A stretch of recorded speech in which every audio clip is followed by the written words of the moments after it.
अस्सलाम वालेकुम, मेरा नाम है फ़रीहा ख़ान और आप देख रहे हैं इंग्लिश विद रोशनी। आज हम एक न्यू सीरीज़ को स्टार्ट करने वाले हैं। इस सीरीज़ का नाम क्या है? इसका नाम है कंफ्यूजिंग इंग्लिश वर्ड्स। तो ये किस चीज़ के बारे में है? इस सारी की सारी सीरीज़ में हम उन सारे इंग्लिश वर्ड्स को कवर करेंगे जो कि बहुत ही ज़्यादा कन्फ्यूजन को पैदा करते हैं। जैसे एडवर्स हो गया, अवर्स हो गया, थिंक अबाउट हो गया, थिंक ऑफ हो गया, स्टफ हो गया, थिंक्स हो गया, टिल हो गया, अनटिल हो गया। इसी तरह जैसे टू हो गया, फोर हो गया। तो वो हमें समझ नहीं आती इसका इस्तेमाल कहाँ पे था, इसका इस्तेमाल कहाँ पे था। तो इस तरह इंशाल्लाह ये न्यू सीरीज़ स्टार्ट की है। हम ज़्यादा से ज़्यादा ऐसे कंफ्यूजिंग इंग्लिश वर्ड्स को कवर करेंगे। तो चले इसे स्टार्ट करते हैं। अच्छा, आज जो है ना हम टू वर्ड्स को देखने वाले हैं, एडवर्स और एवर्स। तो फर्स्ट वन क्या है? फर्स्ट वन है एडवर्स। ये एडजेक्टिव होता है। तो इसकी डेफिनेशन क्या है? इसकी डेफिनेशन है इट रेफर्स टू समथिंग। ये किसी ऐसी चीज़ की तरफ इशारा करता है। अच्छा, ये समथिंग क्या है?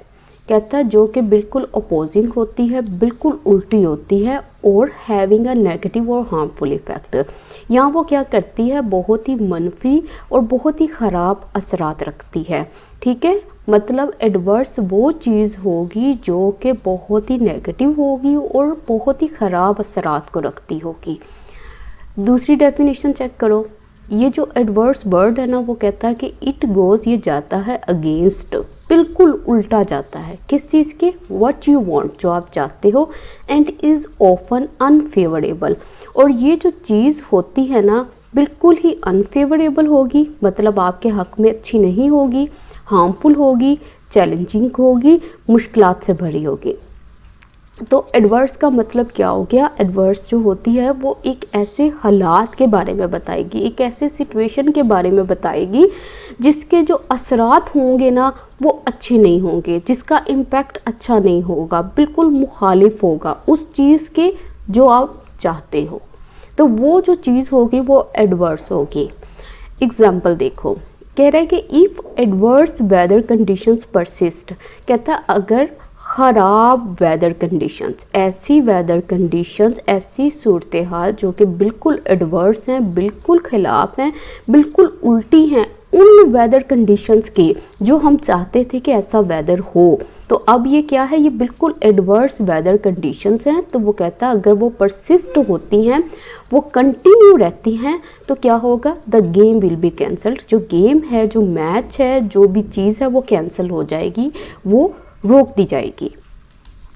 अब देखो, if a decision has adverse consequences. अब वो कह रहा है कि अगर कोई फ़ैसला है ना, उसके जो कॉन्सिक्वेंसेस हैं, उसके जो रिज़ल्ट हैं, उसके जो असरात हैं, अगर वो एडवर्स निकले, अगर वो ख़राब निकले, तो इट मीन्स, इसका मतलब है दैट ये कि द रिज़ल्ट्स आर ऑपोजिट। जो नताइज हैं वो बिल्कुल ऑपोजिट हैं। किस चीज़ से? फ्रॉम व्हाट यू वांटेड, जो तुमने चाहे थे, मतलब जो तुमने ख्वाहिश की थी उससे बिल्कुल ऑपोजिट है। तो अब पता चल गया ये जो एडवर्स है ये उस चीज़ को बताएगा जो कि बिल्कुल नेगेटिव होगी, वो सिचुएशन, वो सूरत हाल जो नेगेटिव होगी, हार्मफुल इफ़ेक्ट रखेगी, आपके हक़ में बेहतर नहीं होगी, नामुवाफिक होगी, बिल्कुल मुखालिफ होगी। जैसे एडवर्स वेदर कंडीशन हो गया, एडवर्स कॉन्सिक्वेंसेस हो गए। अब नेक्स्ट देखो, एडवर्स से ही एक और नया वर्ड बनता है एडवर्सिटी। और ये जो एडवर्सिटी है ये नाउन होता है। ठीक है, ये किसको बताता है? ये कहता है अ डिफ़िकल्ट और अनप्लेजेंट सिचुएशन। कोई भी सिचुएशन लेकिन जो डिफ़िकल्ट हो और अनप्लेजेंट हो, बिल्कुल भी अच्छी ना हो, तो वो जो चीज़ होती है वो एडवर्सिटी होती है। आप ये समझ लो, जैसे हम कहते हैं ना बदहाली, बदबख्ती, बदकिस्मती, मुसीबतों भरी सूरत हाल, ये वो चीज़ है, ये एडवर्सिटी इस चीज़ों को कवर करता है। जैसे she was always cheerful in adversity. अब वो कोई लड़की है, उसके जो हालात हैं, उसकी जो सिचुएशन है वो बहुत ही एडवर्सिटी वाली है, मतलब कि उसमें बहुत ही मुसीबतें हैं, लेकिन इन चीज़ों के बावजूद वो बहुत ही चीयरफुल है, बहुत ही खुश रहने वाली है। द रोड टू हैप्पीनेस, कहता जो रोड है ना हैप्पीनेस की तरफ, खुशियों की तरफ, इज पेव्ड विद, वो बनी हुई है किस चीज़ से, एडवर्सिटी से, मुश्किलात से। मतलब वो जो रोड है ना, जो सड़क है जो लेकर जाती है हमें खुशियों की तरफ, वो उसमें कदम कदम पे क्या है, मुसीबतें हैं, एडवर्सिटीज़ हैं। तो ये एडवर्सिटी का मतलब क्या हो गया, ऐसी सूरत हाल जो कि फुल हार्डशिप से भरी हो, डिफ़िकल्टी से भरी हो, बहुत ही डिफ़िकल्ट सिचुएशन, जिसको मुसीबतों भरी सिचुएशन भी कह सकते हो, बदकिस्मती वाली सिचुएशन भी बोल सकते हो, बदबख्ती वाली सूरत हाल भी बोल सकते हो, उनके लिए हम एडवर्सिटी का वर्ड इस्तेमाल करेंगे। और यहाँ पे एडवर्सिटी जो है वो नाउन है, इसलिए यहाँ पे हमने प्रपोजिशन के बाद एडवर्सिटी लिखा है। तो आई होप आपको ये क्लियर हो गया होगा कि जो एडवर्स वर्ड है वो सिचुएशंस के लिए इस्तेमाल होता है, वो सूरत हाल के लिए इस्तेमाल होता है, और ये वो सूरत हाल होंगी जिनके जो नताइज होंगे वो अच्छे नहीं होंगे। अच्छा, अब हमारा जो सेकंड वर्ड है वो कौन सा है, वो है अवर्स। तो ये जो अवर्स है ये एडजेक्टिव है, ये इंसानों के लिए इस्तेमाल होता है, ठीक है। जो एडवर्स था वो सिचुएशंस के लिए इस्तेमाल होता था, एवर्स जो है वो इंसानों के लिए इस्तेमाल होता है। इसकी डेफिनेशन देखते हैं, having a strong dislike of और ओपोजिशन टू समथिंग, मतलब किसी चीज़ के लिए शदीद नापसंदगी रखना, डिसलाइक रखना या मुखालफत रखना। इसको आप इस तरह से भी बोल सकते हो कि इट डिस्क्राइब पीपल, ये उन लोगों को डिस्क्राइब करता है, एंड इट मीन्स, और इसका मतलब होता है, क्या होता है, the person is not willing to do something, कि ये जो पर्सन है वो बिल्कुल भी विलिंग नहीं है कुछ करने के लिए। तो अवर्स जो है, अवर्स फीलिंग्स को बताएगा, और फीलिंग किसकी है, नापसंदगी की है, कि वो उन चीज़ों के ख़िलाफ़ है, उन चीज़ों के मुखालिफ है, उन चीज़ों को पसंद नहीं करता। तो ये अवर्स एडजेक्टिव है। अब इसकी एग्जाम्पल्स देखते हैं। एग्जाम्पल क्या है, वो कह रहा है we are averse to such noisy surroundings, कि वो कह रहा है कि हम जो है ना बिल्कुल ही नापसंद करते हैं शोर शराबा वाली जगहों को, वो जगह जहाँ पे बहुत ही शोर होता है, बहुत ही नॉइजी होती हैं, तो वो कह रहा है कि हम बिल्कुल नहीं पसंद करते हैं, बिल्कुल ही अवर्स टू हैं ऐसी सराउंडिंग्स के।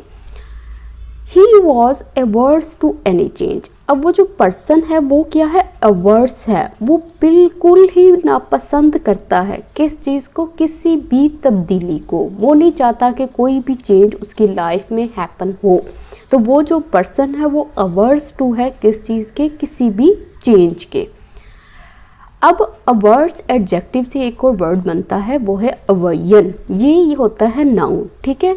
ये किस चीज़ को बताता है, ये भी एक स्ट्रॉन्ग डिसलाइक को बताता है या अनविलिंगनेस को बताता है किसी काम के करने को। यहाँ पे भी बात किसकी हो रही है, फीलिंग्स की ही बात हो रही है, और ये फीलिंग्स क्या है, बिल्कुल ही स्ट्रॉन्ग डिसलाइक की। अच्छा, अब इसकी एग्जांपल चेक करें। वो कह रहा है I have always had an aversion to getting up early. कहता मैं शुरू से ही क्या रखता आया हूँ, बिल्कुल शदीद नापसंदगी किस चीज़ के लिए, गेटिंग अप अर्ली, कि मैं सुबह सुबह उसे उठना अच्छा नहीं लगता। She has an aversion to pets. अब वो लड़की है, वो अपने अंदर क्या फीलिंग्स रखती है, वो अवर्जन रखती है, मतलब वो बिल्कुल ही डिसलाइक करती है, बिल्कुल ही पसंद नहीं करती किस चीज़ को, पेट्स को। उसको नहीं पसंद कि वो पेट्स रखे। I have an aversion to house work. अब मैं हूँ, वो कह रहा है कि मैं जो इंसान हूँ ना, मेरे अंदर बिल्कुल ही अवर्जन है, मतलब मुझे बिल्कुल भी अच्छा नहीं लगता कि मैं हाउस वर्क करूँ, मैं घर के कोई डोमेस्टिक चोर्स करूँ, कोई काम करूँ। तो ये तो घर घर की बात है ना, कि सब लोग यही बात करते हैं कि हमें अवर्जन है, हमें ये काम करना अच्छा नहीं लगता, हमें वो काम करना अच्छा नहीं लगता। जब आपके पेरेंट्स आपको उठाएं किसी काम के लिए तो आप कहते हो कि नहीं जी मुझे बर्तन वॉश करना नहीं आता। तो आप क्या रखते हो, आप अवर्जन रखते हो उस चीज़ के लिए, उस काम के लिए। तो अब समझ आ गया, एडवर्स से बनता है एडवर्सिटी, अवर्स से बनता है अवर्जन। एडवर्स और एडवर्सिटीज जो होगी वो सिचुएशंस की बात करेगी, अवर्स और अवर्जन जो होगी वो फीलिंग्स की बात करेगी। और ये सारे के सारे ये जो वर्ड्स हैं ना, तकरीबन इनकी जो सेंस है ना वो तकरीबन सेम ही है, लेकिन इनका इस्तेमाल डिफरेंट है। जैसे वो सिचुएशंस के लिए और ये फीलिंग्स के लिए। अच्छा, आज की जो कंफ्यूजिंग वर्ड की जो सीरीज़ है ना वो मुकम्मल हो गई है। मेरा टारगेट है कि इंशाल्लाह हम लोग इस तरह 300 से ज़्यादा कंफ्यूजिंग वर्ड्स को कवर करेंगे। तो मुझे आप कमेंट सेक्शन में ज़रूर बताइएगा आपको ये सीरीज़ कैसी लगी है। इसके साथ ही मुझे इजाज़त दें। अल्लाह हाफ़िज़।